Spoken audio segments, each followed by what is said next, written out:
What is up, everyone? Welcome back to another video. So we are officially 8 weeks in, and this past week we had quite a few games not go really as anyone thought they would. Whether the team that was expected to win did so or not, we had a lot of games that just did not go as everyone thought they would. So with that being said, that means we got a lot to talk about. So without further ado, let's just get right into it. Up first on Thursday night, we had the Chargers taking down the Vikings in a pretty convincing fashion, 37-10. And as the score indicates, there's nothing really misleading here. The game was never really close. This was pure domination, and this game fully belonged with the Chargers from whistle to whistle. As for LA, this is a very encouraging performance for them, coming off that really disappointing loss and performance against Indy last week, so they really got back on track this weekend. Again, they won in pretty convincing fashion here, and they really ran the ball as you would expect a Jim Harbaugh coach team to. Past couple weeks, that hasn't really been the case, but this week with Vidal mainly in the backfield, they really look good. Shout out to Gadsden, too. This could be a coming out party for him, but regardless, he played fantastic on Thursday night. As for Minnesota, my main note here is that this might be solely because I'm a Gopher and I want to watch him play, but it was appalling that they did not go to Brosmer at any point before garbage time on Thursday night. Carson Wentz was visibly not himself, and he was visibly hurting on the sideline. He really should not have played the entirety of this game. And really, this run defense continues to be a serious problem. And it's so puzzling because it's largely the same group as last year. On paper, they should be better because they brought in Javon Hargrave and Jonathan Allen over the offseason. As we've seen in the results the past couple weeks, that's just not the case. Their run defense is getting gashed time and time again. And if next week is McCarthy's first game back, which it's starting to look like it because he did suit up on Thursday, but as the emergency third string quarterback, Detroit on the road with the Lions coming off a bye week, that is a tough test, which, like I said, it would have been ideal for McCarthy to get those growing pains out of the way early in some of these tough games like this week and last week against the Eagles. Obviously, that's not the case. So he's kind of getting thrown back to the wolves again if next week is his first game back here. Then moving to Sunday, we had the Miami Dolphins beating the brakes off of the Atlanta Falcons. And this game really got out of hand in the blink of an eye. It was looking like the Falcons were going to kind of get back into it, make it a one-possession game early in the second half, and then Bijan fumbles in the red zone, which is not a sight we are used to seeing at all. As for Miami, I really don't know where this Dolphins team has been all year. I mean, this was really a complete team win on offense and defense. I don't know if I can even say that it's better late than never that this Dolphins team has shown up because it just might be too late. Especially the defense. Like, what the hell have you guys been doing for all this time up until this week? And their chances are slim, I won't lie, but after this win, they're up from nothing coming into the week here. As for Atlanta, best backup QB, my ass. If he really was the best backup quarterback in the league, like was claimed all week, you'd put up more points and yards than you ended up. So obviously 10 points, and I forgot how many yards exactly. I'll add it in post here, but whatever it was putrid, and the actual number was inflated by garbage time. Bijan Robinson getting the amount of touches that he did in a game where you were down your starting quarterback and your number one wide receiver was completely inexcusable. And shifting over to the other side, I thought the defense was starting to put it together, but I guess not because they got carved up by Tua turning the ball over. But real talk, if we're looking at this, the Falcons are the most hilarious team ever because they lost to the Carolina Panthers 30-0. They upset the Buffalo Bills on Monday Night Football, and then this happened. I mean, you got two teams in the South where you have no idea which team you're getting on a week in and week out basis. And I would argue that the Falcons are even funnier than the Panthers. I don't know. I don't know. It's like the most Falcons thing ever, and no one saw it coming, even though we really should have. I mean, seriously, though, that's why you pay your backup however much he's paid. Yeah, no.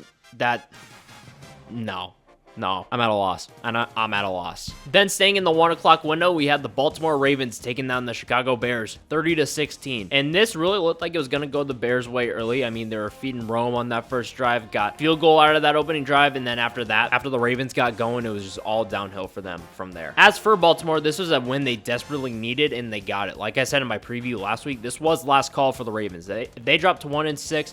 Their season was probably over, so they desperately needed a win, and they definitely played like it, and they got it. And really, why Tyler Huntley wasn't your backup quarterback to begin with, I don't know, but glad you have him now. Again, better late than never. And you really have to take it 1 week at a time, but at least for the time being, you have saved your season. And every result within the AFC North broke your way this week. You guys won, Steelers lost, Bengals lost, Browns lost, so you gained some ground here this week. As for the Bears, this was a lot of same old Bears that I saw come out in this game, and I don't think it will be a catastrophic loss because, again, you're still 4-3, you're still in a good spot, just as long as you don't make it catastrophic. And of course, elephant in the room, I'm alluding to what happened after the Washington loss last year, after the Hail Mary in a game you really should have won. And obviously, what was it? They were 4-2, finished 5-12. So one game down the stretch after that point. What I'm saying is, just as long as you don't make it seem like that, this won't be that bad of a loss going forward.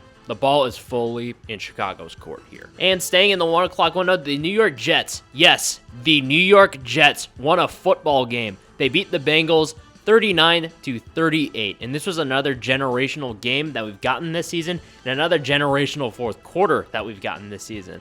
And this comeback just really kind of came out of nowhere. I mean, there was really no point in the game where the Bengals were like fully dominating, and there was really no point in the game where you really suspected the Jets to start getting momentum until like they took the lead. It was kind of crazy. As for the Jets, I mean, what a win for the team, but specifically what a win for Justin Fields with the week that he had, with all the turmoil that happened in prep this week. And I don't really think there's anything to build on long term here for the Jets, but obviously I won't bash a team for getting a win. It's a hard thing to do in the NFL. Obviously feels good for the Jets organization and Jets fans to finally get that first win under their belt. So hats off. As for the Bengals, come here, guys. What the hell is wrong with you guys? Seriously, the one thing that can and will stop this team this season did. They did exactly that on Sunday. This defense is generationally ass. Seriously, Flacco has come in and been the exact quarterback that you have needed in Burrow's absence.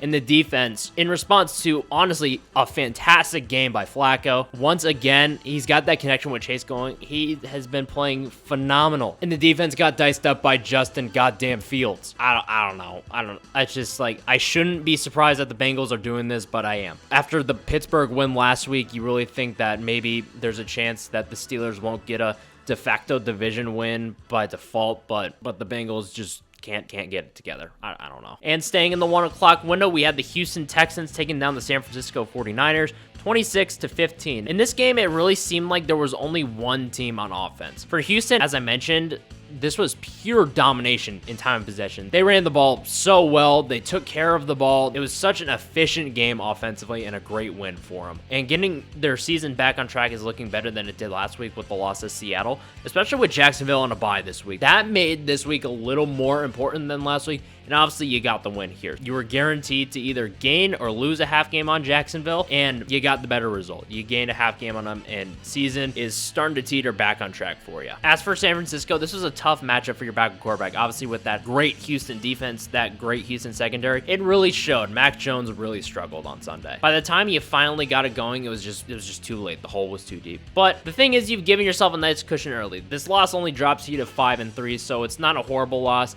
And as with every week with the San Francisco Infirmary, we'll have to see the status of guys in practice this week and see who they get back, if anyone, next week. And moving into the 4 o'clock window, the Denver Broncos took down the Dallas Cowboys 44-24. And as per usual, we already know, we're already used to it. Broncos handle business against the Cowboys again, as per usual. Every time they met since 1998, it's a pretty easy win for the Broncos. And this potential QB duel between Bo Nix and Dak Prescott was really a showcase for one, that obviously being Bo Nix. As for Denver, this was a masterclass by the man of the hour. He had a fantastic day on Sunday. And this was finally our first look at the finished product. This is really the first game all year where all phases, that being the offense, defense, special teams, and coaching, were all in a rhythm. There wasn't one area of the team dragging them down to either a loss or a win that really should have been easier than it was. And for the second week in a row, the Broncos are alone atop the AFC West. As for Dallas, the defense still sucks. Like, I get they were very injured, especially in the secondary on Sunday, but the defense is still not good. And the offense met their match against the Broncos defense. They weren't able to put up the amount of points they were used to putting up, and they were screwed. And that's really not a recipe for success. That's a recipe for an 8-9 finish there. In the NFC East, with the Eagles winning once again on Sunday, is really starting to look like a one-team race again. We don't know how long Daniels is going to be out in Washington. It's starting to look like a coronation for the Eagles at this point, because let's be real, Cowboys aren't really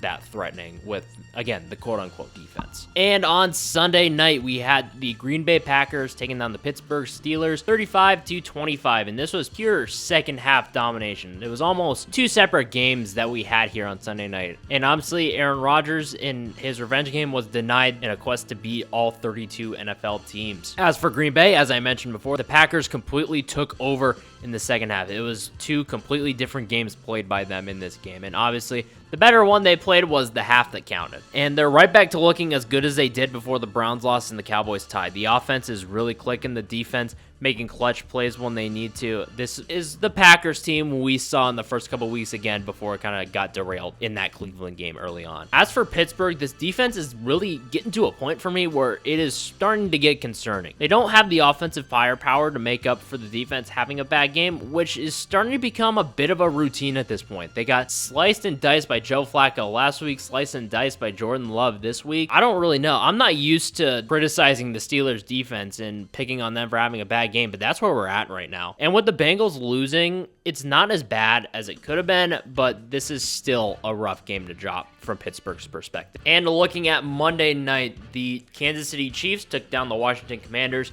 28-7, and this was about how everyone, myself included, expected this game to go. It was pretty one-sided and honestly a pretty boring game to watch, but I don't know fully because I was watching Game 3 of the World Series. On that note, this game both started after that game started and ended before that game ended. The entirety of this game was played in the midst of Game 3 of the World Series. As for Kansas City, I'm not really ready to say they're fully back. Obviously, I'm not bashing them or anything here. Obviously, you gotta win to keep pace in the AFC West, and they are winning convincingly against teams they're supposed to. Obviously, the Raiders last week, injured Commanders team this week, so that's half of the battle there. But I'm just really not sold on this defense yet. I mean, allowing 7 points in 2 weeks is impressive. I won't deny that, but it is against, again, the injured Commanders offense and the Raiders quote-unquote offense. So, I'm not saying they're frauds, anything like that. Not discounting this win at all. I'm just not really ready to say the Chiefs are fully back to this contender form quite yet. If they get a convincing win against Buffalo next week, I may be ready to say that, but remains to be seen. As for Washington, this was a game where they really cannot overcome the injuries that they had, especially on the offensive side of the ball. Marcus Mariota did all that he could, but as we all know, Marcus Mariota isn't really that good at football, so Commanders really didn't have a lot going for him on Monday night. And regardless of if it's fair or not to call this a hangover from the run last year, that's an entirely different conversation. The fact of the matter is they are 3-5 right now. They are 3 games out of the division, and they have a pretty tough schedule the rest of the way, including a tough one next week on Sunday night at home against that tough Seattle defense. So again, whether it's fair or not to call this a hangover from last year, different conversation. It's just it's tough in Washington right now. It's a tough stretch. They can do it if they can stay healthy. They've shown last year that they can do it. But again, it's a tough road down the stretch here. And looking ahead to Week 9, first up on Thursday Night Football, we've got the Baltimore Ravens traveling down to Miami to take on the Dolphins. And obviously, it's a short week here, so we're going to have to see the status of Lamar Jackson, see if he's going to play. But regardless of that fact, this is a really interesting matchup. It might not look like it on paper because obviously you got two win teams here, but these are two teams that are really playing playoff games from this point on.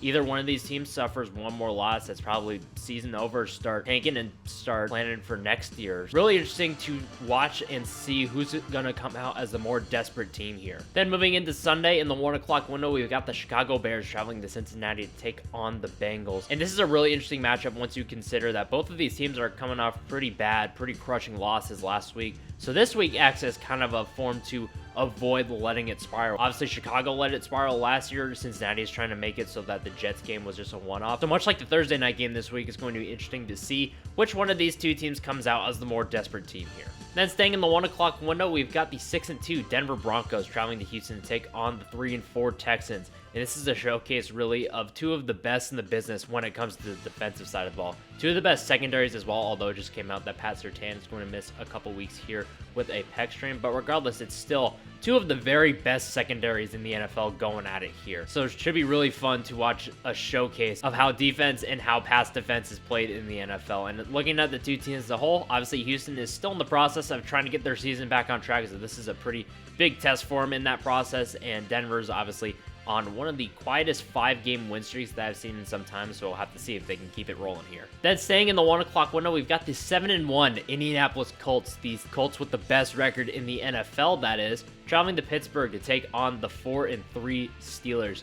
And at first, I was inclined to say that this is the first game in a stretch here for the Colts that they're finally going up against some pretty tough defenses. But that doesn't really seem like the case anymore with how the Steelers have played the past couple weeks. So now it's looking more like a chance for Indy to keep this roll going, to keep this offensive groove going. So we'll have to see if either that happens or if Pittsburgh can get off the schneid here and get actually a good defensive performance and or get a win after this little losing streak they've had here. Then in the 4 o'clock window, you can all say it with me. We have 2 stinkers and a good one because the NFL wants us all to watch the good one. And it is Chapter 10 between Patrick Mahomes and Josh Allen. We've got the Kansas City Chiefs traveling to Buffalo to take on the Bills. And we've seen in years past that in the regular season, the Bills have the Chiefs number. And then obviously we've seen when it matters, the Chiefs have the Bills number. So we'll see if either of those trends continue here. Then on Sunday Night Football, we've got the Seattle Seahawks traveling to Washington, the other Washington, the nation's capital, not the state they play in, to take on the Commanders. And we'll have to see if Jaden Daniels is good to go here. It's going to be a semi-short week, so we'll have to see the status from him going into Sunday night.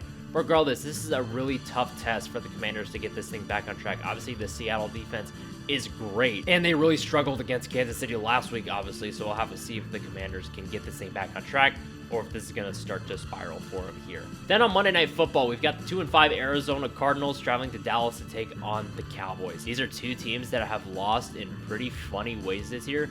So in a way, this game has a lot of potential to be one of the most fun of the year because these are 2 teams that just straight up week in and week out do not want to win football games. They find very creative ways to give the game to the other team. So this game is oozing shootout, wackiness, game of the year potential just because of the way these 2 teams play football in the worst possible way. But that is it for me. As always, if you have any thoughts on what I said, both this past week and next week, or any thoughts of your own on this past week or next week, feel free to drop them in the comments. If you like what you're seeing, feel free to like and subscribe. It is completely optional, but greatly appreciated. That is it for me this week. Enjoy week 9, and I will see you in the next one.